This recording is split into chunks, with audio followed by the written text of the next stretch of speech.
the biased views held by the Hinayanists. Because of their inferior capacity, the Tathagata preached to the Hinayanists only the doctrine of the non-existence of Atman, and did not preach his doctrines in their entirety. As a result, the Hinayanists have come to believe that the 5 components, the constituents of samsaric existence, are real. Being terrified at the thought of being subject to birth and death, they erroneously attach themselves to nirvana. Question: how is this to be corrected?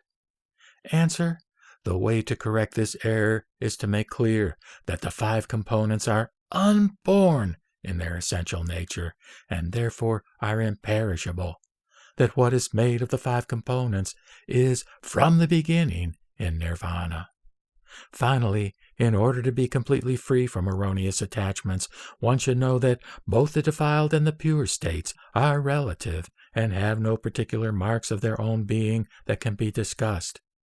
Thus, all things from the beginning are neither matter nor mind, neither wisdom nor consciousness, neither being nor non-being. They are ultimately inexplicable, and yet they are still spoken of. It should be understood that the Tathagatagarbha, applying their expedient means, make use of conventional speech in a provisional manner in order to guide people so that they can be free from their deluded thoughts and can return to suchness. For if anyone thinks of anything as real and absolute in its own right, he causes his mind to be trapped in samsara, and consequently he cannot enter the state filled with true insight, that is, enlightenment. The translator notes that unborn is a paradoxical expression suggesting the transcendence of both being and non-being, one of the most fundamental ideas of Mahayana Buddhism. When used as an adjective, it denotes unborn, uncreated, unproduced, etc. And as a noun, it denotes no birth, no creation, no production, etc.